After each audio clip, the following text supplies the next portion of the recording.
Hello, and welcome back to another episode on the Stacey West YouTube channel, where today we are talking with Ollie from Salopcast ahead of our game on Saturday. How are you, Ollie?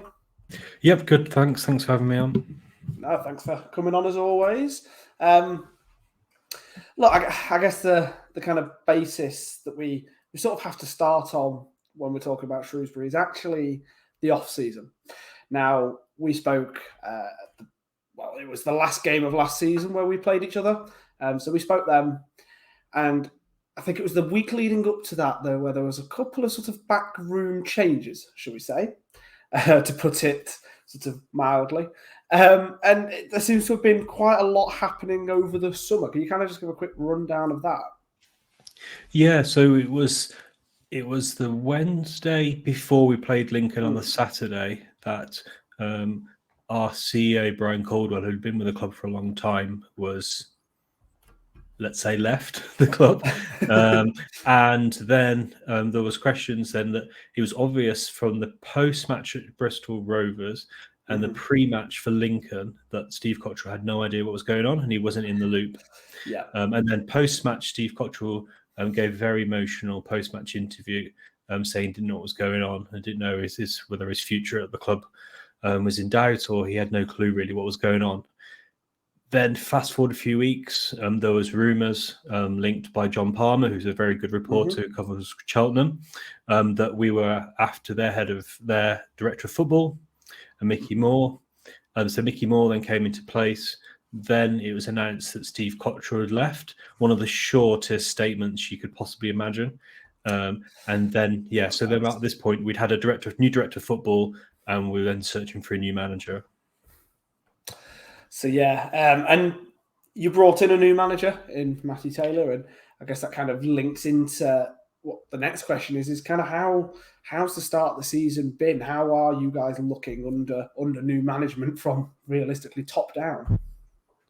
Yeah, it's been a very interesting summer. We don't expect, a bit like Lincoln fans, we don't expect to go out and necessarily. We've got two choices, haven't we, as Lincoln and Shrewsbury Town fans? Either you get someone who's risky, untried, but could be the next Michael Duff, or you go for someone who's been sacked about 18 times. So there really is no in between, is there? Well, no, not really. So for me, I'm quite happy to go with someone. Matt Taylor's got a good CV. He's obviously played at a really high level. So he should have respect to the dressing room from his football background. He was an under-18s academy coach at Tottenham Hotspur when Jose was there as well. So he's got a good school in there. He's done all his badges, as you'd expect. His time at Walsall is mixed. Most Walsall fans, obviously Walsall and Shrewsbury, I won't call it a rivalry, but we're not like the best friends in the world. But a lot of Walsall fans were quite complimentary about him. And a lot of good managers have been to Walsall after Matt Taylor left and failed. So he comes with a bit of a checkered past and in terms of his performance managing League Two. And a lot of people are surprised that he got a job in League One. Yeah. But look at CV. He tried to play some decent stuff, and he speaks really well, which really, really helps. Obviously, his first interview was really good. He acknowledged that he learned some lessons when he was at Walsall. He acknowledged that he probably was a little bit too principled in his style of play, where he needs to really focus on winning. And then if you couple that with the fact that now we've got a director of football, we don't have an old school manager who does everything, and also Mickey Moore does have a record of nurturing, so he definitely helped Duff develop as a manager, and he also picked Wade Elliott, who seems like a pretty decent manager as well at Cheltenham. So the package deal that comes together, plus then we have actually raided Cheltenham, so we've taken their director of football, their first team coach, and their head of recruitment as well. Oh, right. So we really have kind of emptied the cupboards at Cheltenham. And then we've also brought in Bigger, who was a coach from Cheltenham, who's supporting him, plus brought in another guy who was at Wolves as another coach. There's a very new backroom staff. The only guy who's there before was the goalkeeper, Jensen, goalkeeping coach, a couple of the medical staff as well. So complete change in terms of a lot of staff. But going back to your question, how have we started? Beat Cheltenham, who I did predict are going to finish 24th this season. Right. So yeah, got a result against those guys. Last Saturday, I went to Stevenage away, and we were abysmal, absolutely abysmal. Stevenage are Wickham Mark II, big, get the ball in the box, very direct. And they just did us. First 15 minutes, we were just all over the Surely shop. a Steve Evans side don't play like that. I mean, surely not. But to be fair to them, they're effective. They got 3 points. Yeah. They've got 9 points so far this season. They If it started the works, season it works, really well. doesn't it? Exactly. And then Tuesday night was a big test. And I don't say a big test in terms of the manager's under threat or anything silly like that. I just mean it's obviously a big test because the performance was so bad. To be fair to Matt Taylor, he come out and he spoke quite well and he acknowledged it was a poor performance. We started the game really well against Burner. We won 2-1 and really should have scored more and shouldn't really have conceded either. So it was a really good performance, a lot of good performances. So yeah, we had a decent performance away at Leeds away as well in the League Cup. We were leading at Ellen Road 1-0. So yeah, we've signed some decent players. We've signed a lot of players. We've signed 17 players. Yeah. A mixture of projects and first team players. So yeah, so I don't think many Shrewsbury Towns will be expecting too much this season. If you look at our squad, most people are on 1-year deals, so it's a bit of a transition year. But yeah, we scored some goals, and yeah, it's a bit of a rebuild and a bit of a new chapter for the club. It's funny you kind of talk about the fact that this is going to be a transition year for you, because this is very much how it looked when I was kind of researching League One before the season kicked off, and obviously just researching for this video as well. I mean, first of all, I'll be totally honest. I put you guys in my relegation spots when we did predictions, and that was kind of my kind of bold pick, my kind of out there pick, because I hadn't really seen many others do it. And I wasn't just doing it for that reason, I was just trying to be different. No, I genuinely wasn't sure with all the sort of turmoil over the summer. You were in such limbo for such a long time that obviously it meant you started later when it came to things like transfers. Like our team might have a playoff hangover because they start later on the transfer window. I thought that you guys might have the same sort of situation. But obviously you've kicked on well for the start of the season. Two home wins as well, which is quite big considering the games at your place on Saturday. And then obviously the one away loss, but it's the fact that you've been able to turn around a really poor performance with a positive performance kind of says it all. And let's be honest, Burton aren't exactly the easiest of sides to beat. So. No, Burton, it's funny that some people did put Shrewsbury Town in a relegation zone, and some people said that Burton were going to be dark horses. Obviously, it's easy to judge on paper. Just kind of tackling the Shrewsbury Town relegation risk point, I can see why someone would have done that, especially if you follow, Shrewsbury Town fans. There would have been a lot of doom and gloom.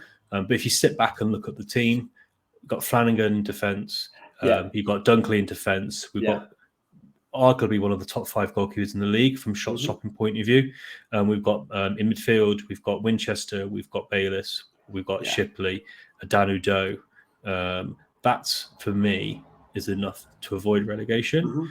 But I can understand why people did put Shrewsbury Town in relegation. And I think a lot of people, I think probably the average, if I saw all the different predictions people made, probably the average is probably about 18th or something like that. So, you're only talking a few points essentially necessarily splitting 21st and 18th. So I can see why. I didn't believe we would. I think we're going to sit in that place where Lincoln and Shrewsbury sat last year, kind of mid-table, but nothing really to get too excited about. Yeah. Well, yeah, because if I remember correctly, the last game of the season was a massive 6-pointer for 10th place or whatever, 11th in the end, because Charlton ended up winning as well. But no, I do sort of hope that you guys can do that, and then obviously kick on after that. You kind of mentioned a good list of the players there who, like I say, ultimately really strengthen you into what is a safe League One team. There was one signing that I kind of wanted to pick up on, and he's going to get mentioned on the main podcast as well. Max Mata. Now, I know there's a bit of a funny story with him at the minute, but I was really sort of impressed with you guys when you signed him. A player that I kind of followed over at Sligo. Really, really good player. What was it? 11 goals in the first half of the season, all coming from within the penalty area. So he was the one signing that I saw you make that really made me sit up. And to be honest, there wasn't that many others. But that's just, like I said, again, that's just from the outside looking in. But Max Mata, is there any chance that he's going to be playing on Saturday? I would think so. Yes. I think there is a chance. Am I right in saying that he's still not got his visa? No, he hasn't. No, so he's a Kiwi. And he's played in Ireland, but he doesn't have his visa yet. The club said for the pre-match for Burton that there was progress being made, but there was no definitive. And to be honest, if I was Matt Taylor and he had got his visa today, I wouldn't tell the media on Thursday or Friday he's got it either. But no, Max Mata is a good signing, and for me, he's so one thing that Steve Cottrell didn't want to do. Steve Cottrell only wanted to sign players who play in the Championship or League One, and I really like the fact that we're now looking at exploring other avenues. And I'm hoping that we signed a few players. That we've signed another player from Ireland as well, Ollie, who's apparently been rated as kind of League Two maybe level, as a bit of a project player again. So no, I really like this opportunity to try and sign players that have you see his data. He's good finisher, good all round footballer. I think he'll also lead the line and well with Danado. So really pleased, and I think you're right to say he's probably the one that stands out the most. I think Carl Winchester is a really top class signing, but to be fair, there are so many players in League One. I don't. It's impossible to keep track of everyone. Unless it's your full time job. Yeah, exactly. It'd be nice if that was all we could do all day. But no other things to do, of course. So looking ahead to Saturday, how are we expecting you to line up? What kind of formation? What kind of shape are you likely to play in? And then who are going to be the players in key positions? Yeah, so the way we started the season, we've typically played 3 at the back, 2 wing backs, a bit of a kind of more deeper lying central midfielder, and then 2 number 8s and 2 strikers. So that's the kind of the setup that we're playing at the moment. We are playing the ball at the back more. So Anderson, who's on loan from Sunderland, and Feeney, who we signed from Carlisle. They're the kind of the outlets from the side, and then we play a lot of channel balls down the sides. So we don't necessarily play through the middle, but I think that's something that Steve Cottrell was very much a channel, play the balls down the channel, and we're starting to see some adaptations from Matt Taylor in terms of bringing his own style, and you're starting to see things. But he's going linking back to that first interview that he gave with the club. He's trying to do things in baby steps rather than trying to go too far too quickly, and 6 points out of 9 suggests that that's the right approach to play. But I think it's fair to say that Lincoln has definitely been the toughest League One side we're going to play. Cheltenham Stevenage have started well, but I think in terms of a test on paper, I would say definitely Lincoln is the toughest test out of Burton, Cheltenham and Stevenage. I don't think I'm saying anything too crazy there.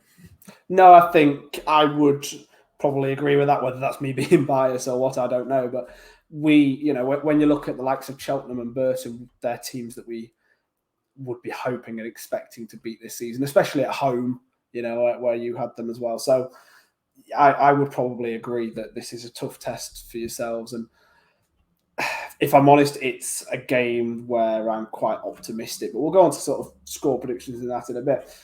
One sort of final question that I really wanted to ask you, and you've sort of alluded to it there, as a fan of another League One club, and you've obviously changed a lot of your backroom approach now to go with sort of the full director of football approach, and you're signing players from over in League of Ireland, which is something we've been doing for a couple of years. How do you kind of see Lincoln? Do you see us as a club that other clubs in our league should maybe aspire to do things in a similar way, or how do you think that kind of looks as an opposition fan? Yeah, obviously, facts says that Shrewsbury Town have been in League One longer than Lincoln, so that's a fact. But facts also say that you got more fans than us, so that should give you advantage over the long term. But I think there's a lot of similarities between the way Lincoln operate and the way Shrewsbury Town operate. I think geography might sound a bit weird, but it's similar as well. We're not next to a major population area, and we have to sign players that are either happy to commute or happy to relocate to new areas. So I think there's a lot of similarities between Lincoln and Shrewsbury. Just from a financial perspective, you guys probably should have a bit of a bigger budget than us, just because you have more season ticket holders and more home fans. So I'd put Lincoln and Shrewsbury in the same kind of bucket.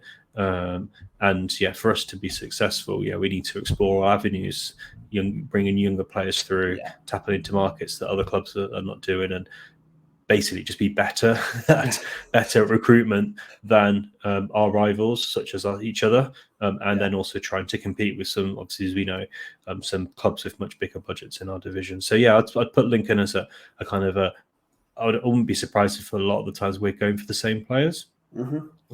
So I'd say Shrewsbury Town are quite similar to Lincoln. I'd very much kind of agree with that. I think at the end of the day, we're that kind of level in the league where we can't really afford to make too many transfer mistakes, because when we do, and if we do too many, we'll only end up finding ourselves in the relegation zone.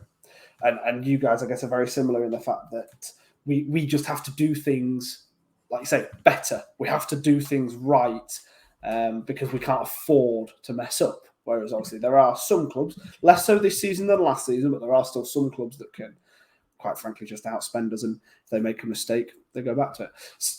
To kind of bring it back onto Saturday, I guess the way to wrap it up, the way I always do it, score prediction. What do you think? I'm going to go for 2-1 Shrewsbury Town home victory. Okay. I'm going to go for a 2-0 away win. That sounds really boring because I've done that for the past 3 games in a row, but I'm going to do it again. I feel like we can have a comfortable win. Not comfortable, but I feel like we can go to your place and beat you. And I don't think that's being sort of pig-headed or arrogant in any way. I just think it's where we are at the minute and where you guys are. Hopefully we can go and sort of show something. So sorry to interject there. Below us in the league table. No, that's very true. That's very true. Yes, you are only 3 points off the title. Yeah. Yeah, I know. I'm obviously joking. No, I think it's too early to tell where both sides would be. In theory, you guys should be more ahead of us because yes, you've had your manager for longer. Yeah. And you should be in a position where you're doing a bit better than us. But at the same time, I'll go back to those players again. So the players on Tuesday night that really performed was Shea Dunkley was immense in defence, absolutely colossus. And then Bayliss had a really good game. And then we also signed a player called Perry from Wolves. Perry. Yes. He was at Cheltenham and he was exceptional on Tuesday night. So my hope is if we get Max Matter. He's obviously been training with the club now for a couple of weeks, week and a half, I think, maybe 2 weeks. So I think it'll be one of those classic. I think it'll be a classic League One game. There'll be a mistake or something that will lead to one team getting a goal, and then the momentum will shift. First 15 minutes would define the last few games, last two games at least. So I can see why you'd be confident of an away victory, but we've. At the same time, we've won 2 games at home so far, but anything can happen, as we know. Well, no, that's very true. I think ultimately on paper, it sort of points to us, but since when does football work on paper? It never goes as planned, does it? So I will end up, having to eat my own words on that one. Honestly, thank you so much, Ollie, for coming on. Really, really insightful as you always are. And everybody, please make sure to go and check out Salopcast because, ultimately we are sort of similar levels of clubs, and it's really good to sort of support all the content creators. Also, just wanted to say to everyone watching, you probably will have seen on Twitter, everybody on the Stacey West team put it out. We did hit 1,000 subscribers on Monday night, so thank you so much for that. And that's all from you guys watching these previews, monthly show, everything else. So yeah, honestly, huge thank you for all of that. And yeah, make sure to check everything else out that you haven't seen. Thanks again, Ollie. Go and check out Ollie, and I shall see you all later. Up the imps.